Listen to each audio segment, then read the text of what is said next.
Lawrie Goes Loco is sponsored by the Foxfield Railway. Today I light a fire, do some oiling up, and take this Ornstein and Koppel locomotive for a drive. Hello everybody, and welcome back to LMM. And if you're enjoying what you're seeing on the channel at the moment, then the links to all our social media are in the video description. Today, we're here at the Golden Valley Light Railway, which is situated next door to the Midland Railway Centre at Butterley, to take out one of their steam locomotives. So welcome to Lawrie Goes Loco.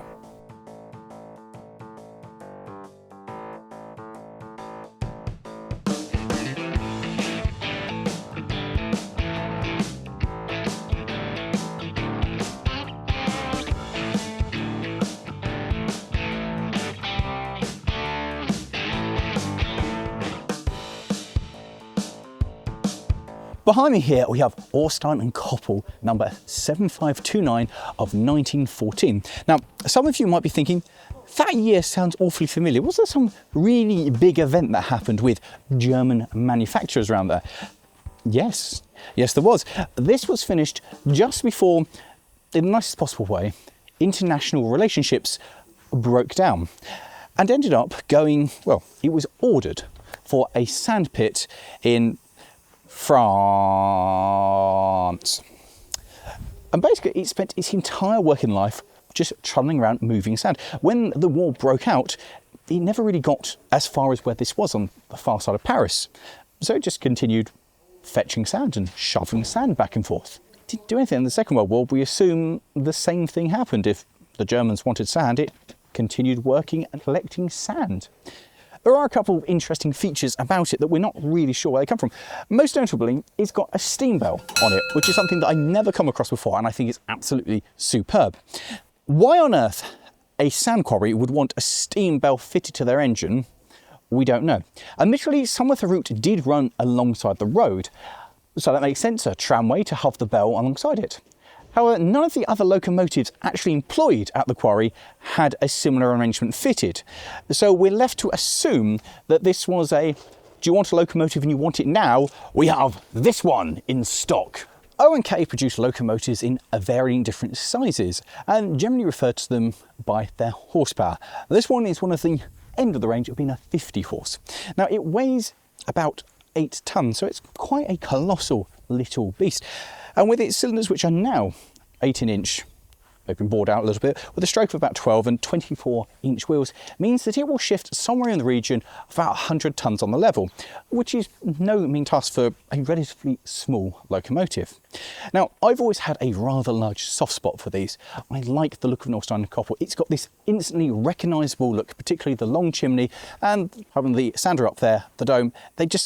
You always know it's particularly having the regulator on the side and the steam pipe coming down. You know an Ornstein and Koppel from a million miles away. And this one is no different. And that is no mean feat, because they are exceptionally good looking little machines. They're well put together and they look very utilitarian without losing kind of the art of it. It's still a very pretty engine, which goes, I am ready to work. On the side, we have not Woolchurch gear, apparently, because the Germans would never say that they actually borrowed another design. So this is Huisinger valve gear, which basically translates as Woolchurch for outside emission. It's more or less the same thing, unless you ask O&K, in which case it's a very different thing indeed. This locomotive is obviously a well tank. It's what O&K did, which means that the water is carried inside the frames, which is good for some reasons. It means that your centre of gravity is low down, and bad for reasons of, it just means that getting to your axles and everything is a pain because water is there, everything is there. On the plus side, it means that all your motion has to be on the outside, which means there's no clambering around inside the locomotive and fiddling about. These on the side were originally coal bunkers, has one each side. And obviously the most notable addition, apart from the teapot on the side, is this. This is an air pump, which is one of the Talaclins. It's been put there so it can work the continuous brake and work passenger trains safely in accordance with modern rules. And we did have a discussion, me and the owner, of other places it could have gone. For instance, more traditionally mounted on the side of the smoke box. And if you put it there, it pushes the whole thing out of gauge and becomes the widest point of the locomotive, meaning that not only aesthetically was it the best point to put it here, it also actually was the only place that it could go. Now, you may be looking at this thinking, that's quite a striking colour scheme that it's in. Is that what it wore when it was back in the quarry? No, it's not. The Loco was black, and when the locomotive was purchased, it was black with brown highlights. Rust. This livery has been chosen by the owner because Germans frequently have red bottom ends, and so red was the colour for the whole of the bottom end. The boiler is obviously black with red bands. Well, that's very German, and that's correct. And the owner decided that he fancied something rather than black on the sides to make it stand out a bit more. And whilst browsing Audi, managed to come across some of their paint and went, that will do. And so the locomotive had a green coat of the Audi paint applied to the cab and the bunker sides. However, the finish wasn't brilliant, and so it was entirely rubbed down, and it ended up being replaced with Jarwell's deep Brunswick green, which is appropriate for a locomotive in the UK. And that said, the black on the rest of it remains Audi's own brand, which I kind of like. That said, it all comes together rather well, and it makes a very attractive looking locomotive. It's got a real sense of purpose to it, a real sense of, I don't know, it attracts your attention, doesn't it? You see it and go, ooh, it's an attention-grabbing locomotive. I really do like it. Particularly, I love the high chimneys on these. There's something about it that looks almost a bit comical, but it just suits it so amazingly well. One of the things that does mark this apart of being one of the larger engines is the distance between the driving wheels. On the smaller O&Ks and smaller engines full stop, you frequently have a very, very short wheelbase. This one being one of the more powerful locomotives, that wheelbase has been extended somewhat. That said, there is still quite the substantial overhang from the rear and the front, but it kind of works because that is the image of an O&K.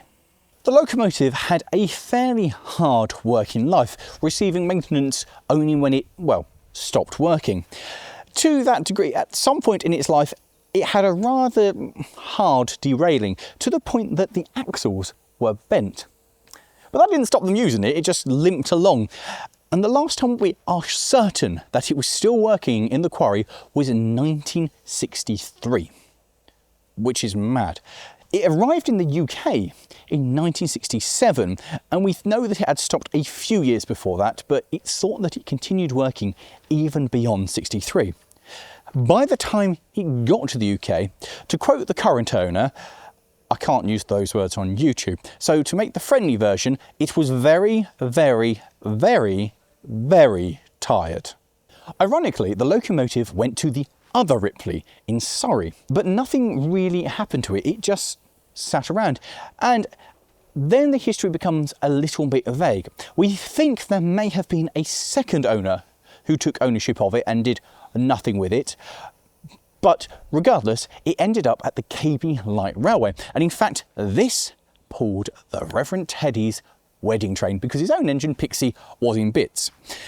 Now, when we say it pulled his train, we mean it was steamed. One of maybe 3 occasions that this was steamed when it really shouldn't have been steamed. And certainly, when looking at the condition of it when the current owner started working on it, he definitely agreed that it definitely should not have been steamed. It was, well, your engine is in one piece, isn't it? It will probably steam and run, won't it? Yes, well, here we go. Was a little bit suspect. The current owner bought it in 1995, but he didn't really do anything with it for a period. It wasn't until, in fact, that he came home from his honeymoon in 2001 and found that the locomotive had been pushed inside the shed. And this pretty much signified the fact that he probably should get on with it. And a short 20 years later, which involved a massive amount of work, including new axles, new parts to the firebox, a significant amount of work to the firebox, the locomotive moved for the first time under its own power in 2021, meaning at the time of the filming, it's only been operational for a single year, which means that, from my point of view, it's pretty much fresh out of the box. And that's very exciting. So let's go back in time to earlier this morning before we'd lit a fire and go through the prep. The first stage was to actually move the locomotive out from the shed in which it was stored, and to do this we employed the use of one of the line's battery electric locomotives. And at this point I will point out that the Golden Valley Light Railway has some absolutely amazing facilities, with all of their passenger stock and locomotives being housed in this purpose-built building, which also has their workshop and maintenance facilities. It's brilliant brilliant to be able to pull a locomotive out of the shed and not smoke the whole place up.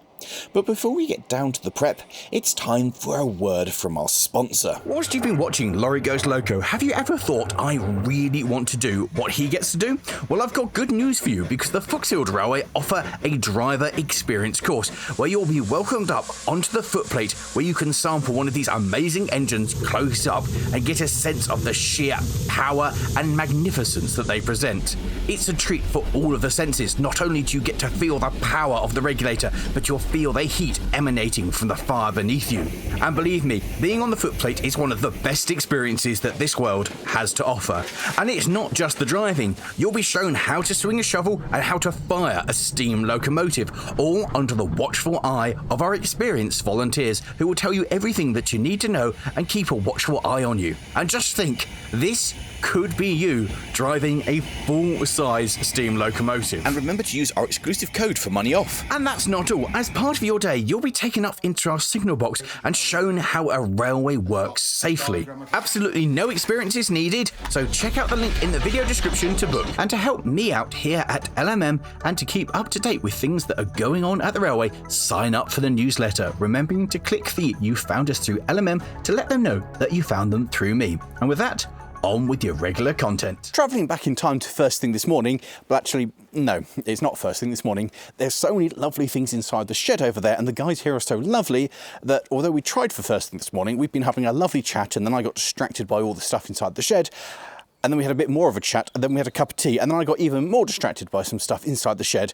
So actually, we're now just morning rather than first thing. However, it is now time, having travelled back into not as early as I'd like, to hop onto this thing and do the 5 checks before we put a fire into it. So welcome on board to the command deck, otherwise known as a footplate. And before we do anything else, we're going to do our 5 checks, and that is to make sure the regulator here is shut, the reverser is in mid-gear, the handbrake is on, the cylinder drains here are open, and then we'll check here to make sure there is water inside the frame. Excellent. And with those checked, we can have a look inside the firebox and see what we're dealing with. So as ever, with any locomotive, we have to have a good look inside the firebox to make sure everything's okay.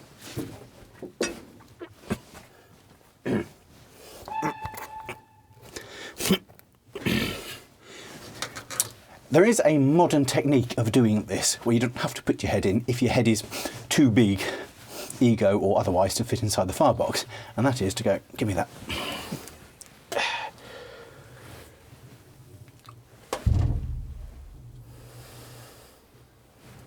And the physical plug, yes.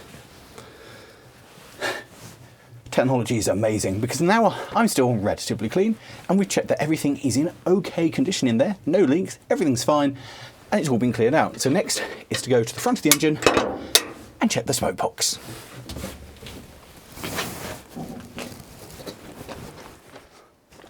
So coming round to this end, first things first, we have to undo this, like so, and then we can open up the smoke box door. And the lovely folk here have done a great job, and they cleaned everything out for me, so I don't have to do nout. All I have to do is have a look in here and make sure that everything is dry and nothing has fallen off. And it looks like that's all superb. So I don't have to do anything else. Just shut the door, lock that in, and do it up. And now we can go and lay a fire. And for that, I need supplies. And now it's the case of laying our fire. Now, always remember to note that just throwing wood into a fire, higgledy-piggledy, a good fire will not make. This is an art form that takes years of training and absolute concentration to make sure that the right piece of wood is next door to the right piece of wood. If you put this in with no care and attention, a fire will not light. This is very, very important and takes years of training to get right. And if I don't do it correctly, we won't have any steam and there'll be no video. And with my fire laid and everything else checked, it's time for ignition. So I turn the key and wait for it to start. There we go. And we're using newspaper today rather than rags because they got a load of that kicking around. And now we wait. So I think it's time for a cup of tea.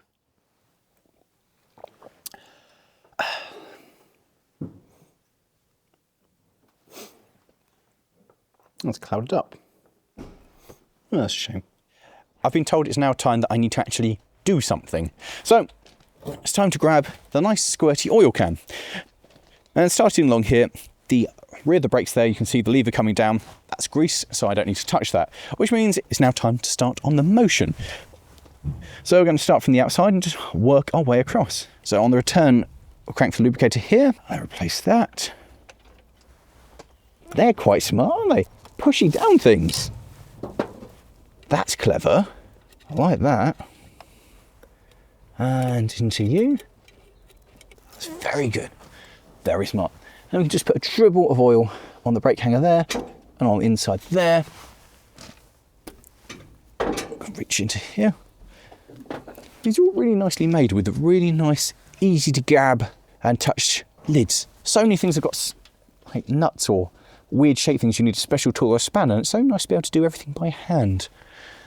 You can take this off, of course, like so, and then a drop into there, and a drop into there, and a drop into there, like so, and tighten you back up, and into there, and then here onto the side of the die block. This is really clever because it's got a load of features on this which feed places. There's no kind of having to apply oil directly to where it needs to go. It's just, yes, this is the reservoir that feeds this. It's a really advanced machine, especially when you consider the age of it. And that goes into there. And we'll just put a dribble there and a dribble there and a shot into there just to make sure that's all lubricated.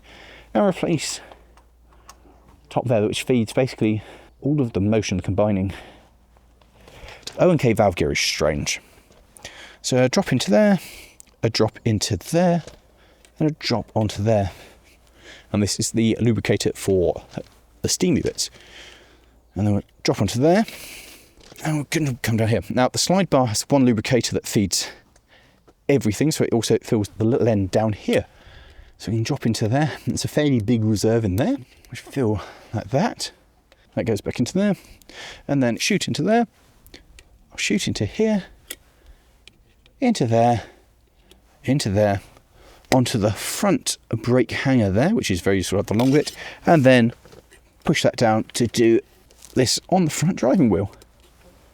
Oh, and that is everything on the bottom sorted. So now it's just a link for the cylinder drains. Take this screw out up here for a linker here. This is all very nicely laid out and very accessible. This is the lubricator for the axle boxes, and so it's a big old... There are two lids for this, because originally there were two separate chambers, but they've been drilled through, so there is now just one and one single gauge glass for it. They told me there isn't a bigger oil can, so it's going to take me all day.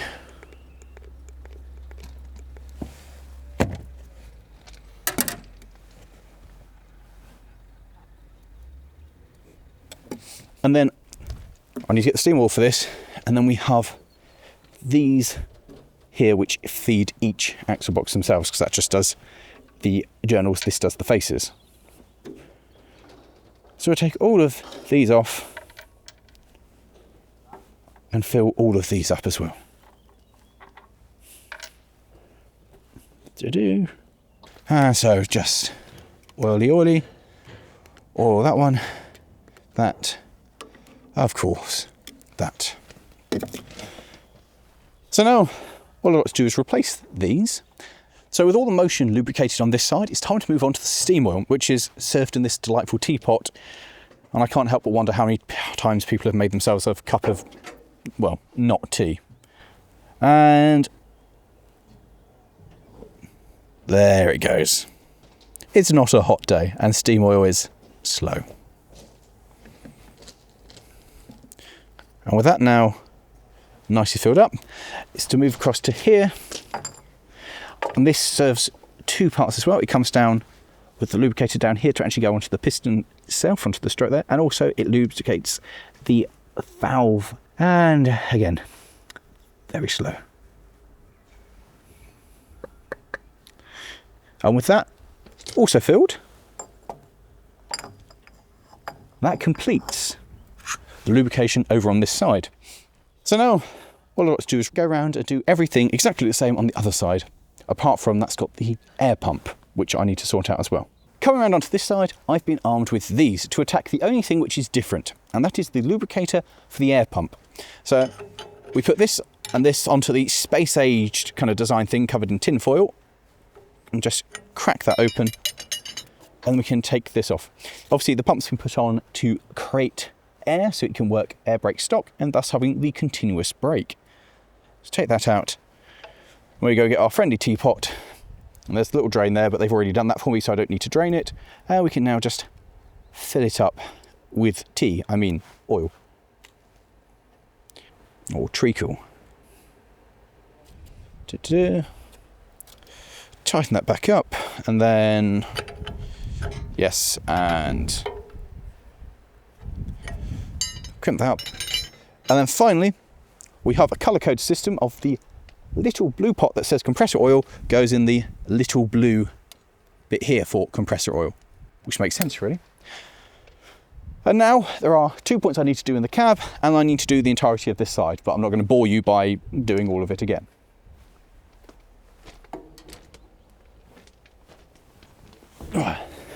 Right, so coming up to here, just a couple of things. First of all, it's the regulator here, lovely little handle, and we just drop a couple of bits of oil just into the lubricator for that. I really do like these O&K regulators, they're really nice. One more dribble in there. And then it's just a dribble on the side of the reverser, there on the side of the lever, the catch. And then we drop down here, down the side, for the actual lever that goes to the linkage. And then one last little blob down there on the pivot. And that completes lubrication. But while we're in the cab, I suppose it's a good opportunity to go around and tell you all about in here. So indeed, welcome to the cab.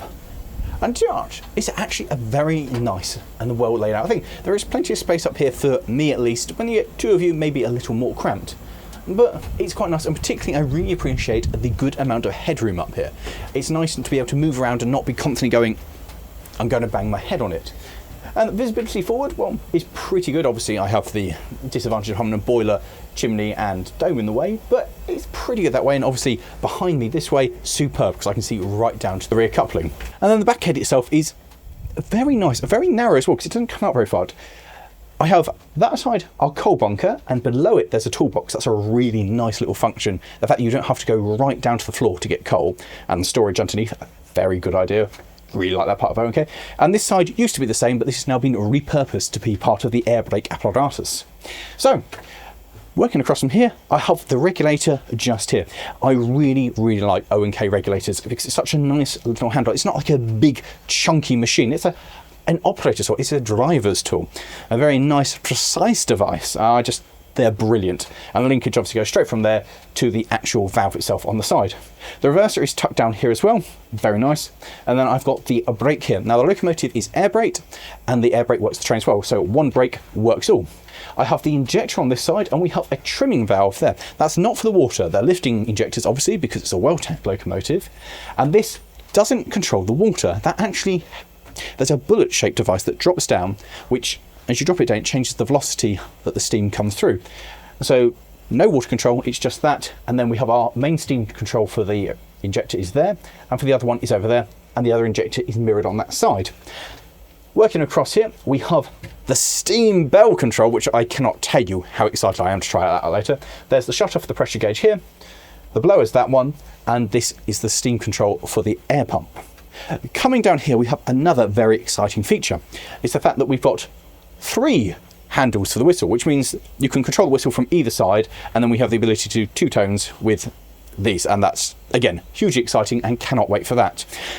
Moving across onto the slightly more unusual features is the fact that the gauge glass here, rather than the traditional 3 taps, has only 2, and one of them is over here on the top of the back head, rather than more traditionally on the side of it here. This valve here is not only the shut-off to isolate it, but it will also drain the boiler in this position. Across here we have 3 test cocks, which obviously you crack open. If water comes out, there's water there. If steam comes out, water is below there.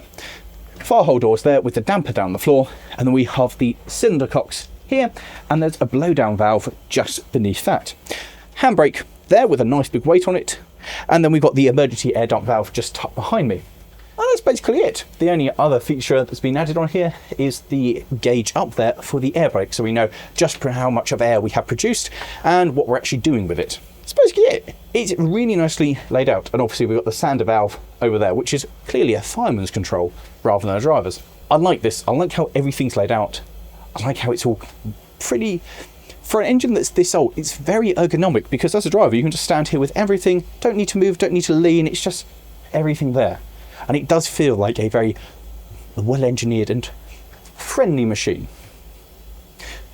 So I guess with the controls looked at, it's probably time that we actually wait for the steam to come up and we go for a run. But to go for a run, we really needed a train, so the railway got out their Bagley Jury number 3753 of 1980 Darcy, which came from Chaccoon alongside the Talclins one, to pull out their most prestigious item of rolling stock, the Ashover Light Railway Coach. Now this thing is a real beauty, and after the Bagley Jury had propelled it backwards onto the other line, and come off of the train and moved itself clear, the O&K could bring itself onto the carriage and shunt it into the shed in order to draw out the other coach. Yes, today we were going to have a 2-coach train.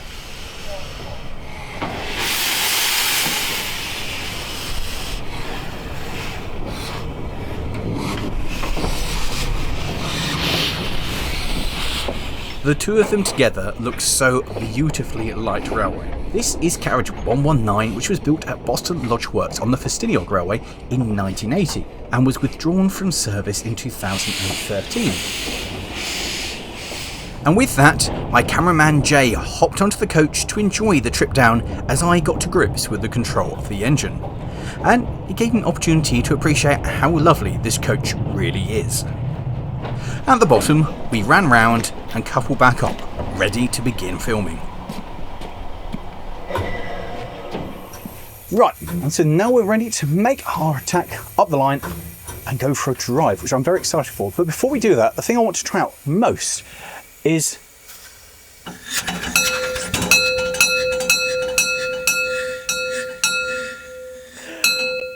the steam operated bell is fantastic, although very quickly becomes something that I don't want to have running the entire time.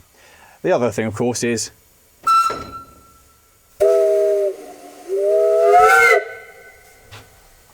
it's off the South African engine. It's a rhino scaring whistle. It's absolutely fantastic.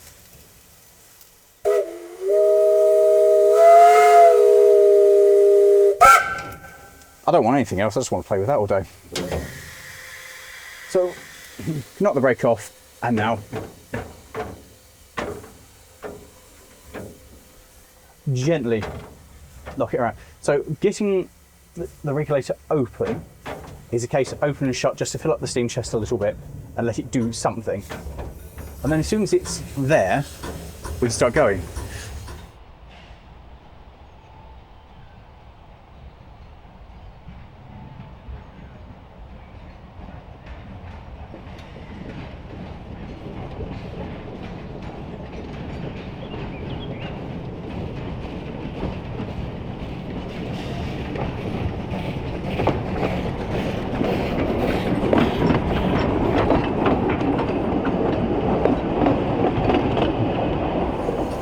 That's the only thing I don't really like is the opening it. It's a little bit, I have to just play with it gently to get enough steam to get you moving. If you just open it, obviously the thing will jump forward. However, once you've actually got it open, the amount of control you have is delightful. It's just a single finger regulator, just gently bring it back, and that is amazing.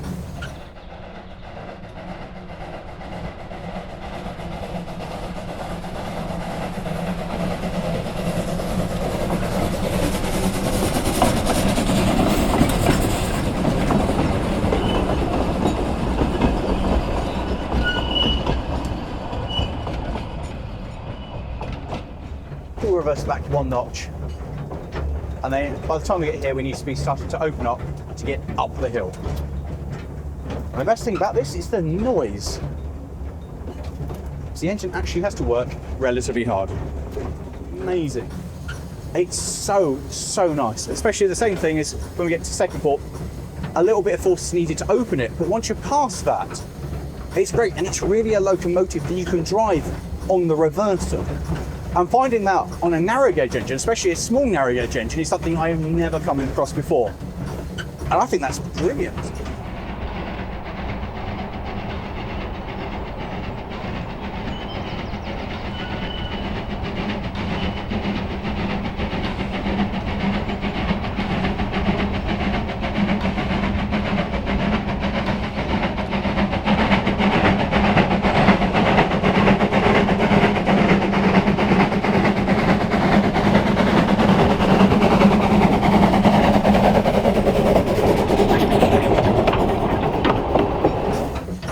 Thing about it that's very pleasant, it's just the view. I love the very large windows in this huge cab that really allow me to get a good view of what's going on and see a long way in front. And then of course, I think the single best thing after the whistle is this. The noise. It's absolutely superb. It's got one of the best sparks and the best sounds I've ever heard of a small engine. It sounds like it is a far, far bigger engine. So the railway now levels off a little bit, stops being quite as steep as it was. We can notch back and stop the regulator a little bit as we level off slightly, but still climbing uphill throughout all of this. It's a wonderful little engine, this. Really, really enjoying the experience of the railway. It just wants to go, that's the big thing. It's just superb in that regard.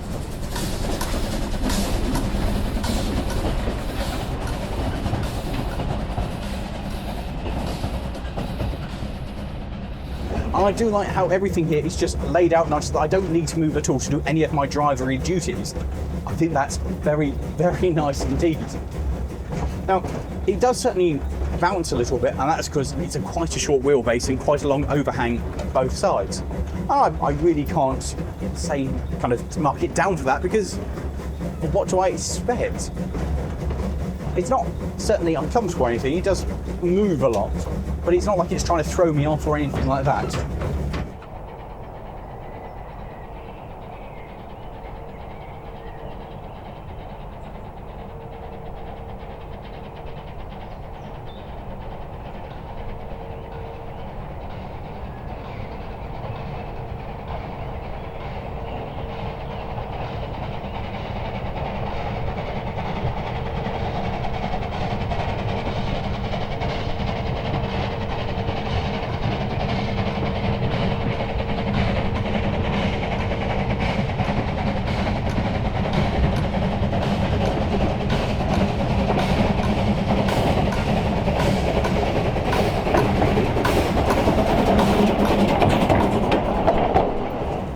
I really want to be able to try this with a big train to see what you'd want to do if you could actually load it up.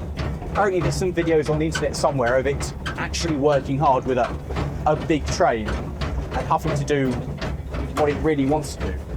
And I think that would be something very, very interesting to see, to actually see this making a proper noise. Because it's not even taxed with this. It's not bothered in the slightest. Out of engines, it walks away with this almost like it's a light engine. Certainly when we've been driving down the line, I am aware that I have the weight of the train. But it's just so completely unbothered about it going uphill. Absolutely, completely unbothered. I don't think I've ever come across a locomotive that is singularly so unbothered by a load, especially when working uphill. It's just quite spectacular.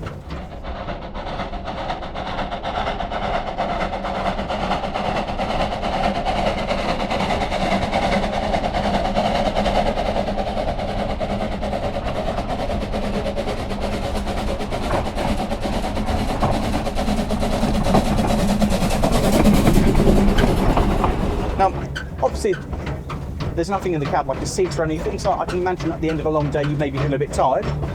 And certainly the lack of side protection on a wet day may be less than pleasant. But on a hot day, the ventilation here would be absolutely superb and make you feel a lot happier about what you're doing. There's not too much heat coming from the back head either. It's just a very, very pleasant place to be, with just so much response from that regulator. It's magnificent. I know I go on a lot about regulators and how good different types of regulators are, but this, in terms of just ease and response, is beyond anything else I think I've ever driven. It's just superb. This is just a noise machine. It's a brilliant, brilliant noise machine. Dropping it into full forward and coming up. This is brilliant. Absolutely phenomenally brilliant. Again, this part here, the railway just starts to go better. Just open up the regulator a little bit more, drop it into full forward, and get a bit of noise.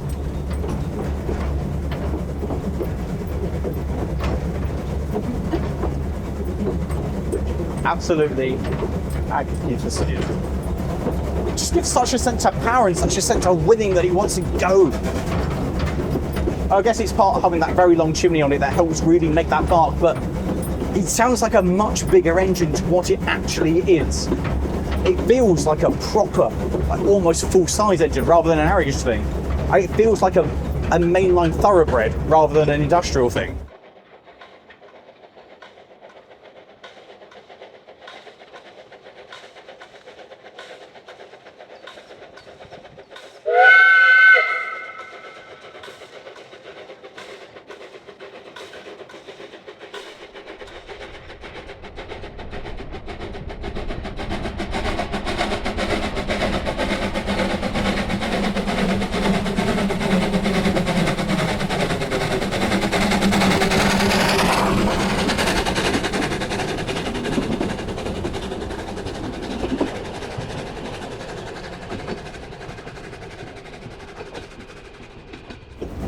And then as we come round here, there'll be a level crossing, so I need to give it a whistle. You can see the sign just coming into view now.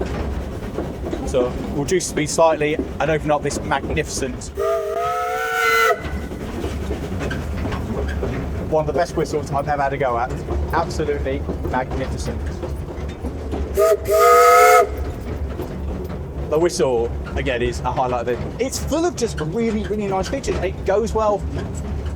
Nothing's banging or crashing on it. It's just really, really very good.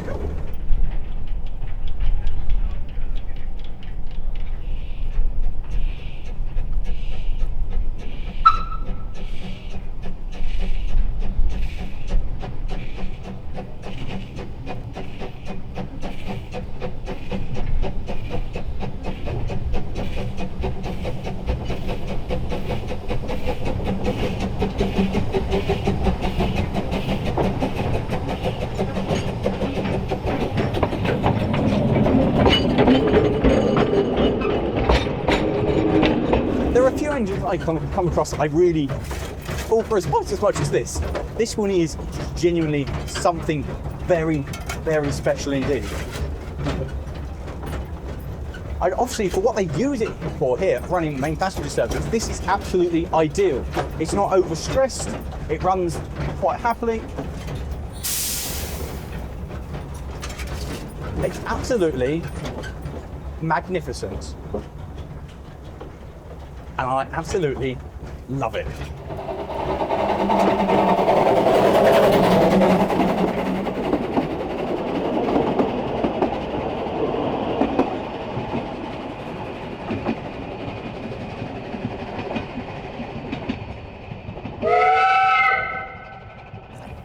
So that brings us to the end of our day here at the Golden Valley Light Railway. And I've had an absolutely super time driving this magnificent machine. I knew I was going to enjoy it, and I've enjoyed it even more than I thought possible. So a massive thank you to both the Golden Valley Light Railway and to the owner for inviting us along and allowing us to take out his pride and joy for a run. It is super, and he must be so proud because I am exceptionally jealous of this machine. Now, if you want more information on this locomotive or the Golden Valley Light Railway, their website is in the video description. And of course, if you want to get involved, if you like what you've seen in the video and want to do what I do and be able to drive something like this, then drop them a line and get in contact. They'd love to hear from you, and they'd love to have some more volunteers. And with that, thank you all very much for watching. Before I go though, I'm just going to have one more go with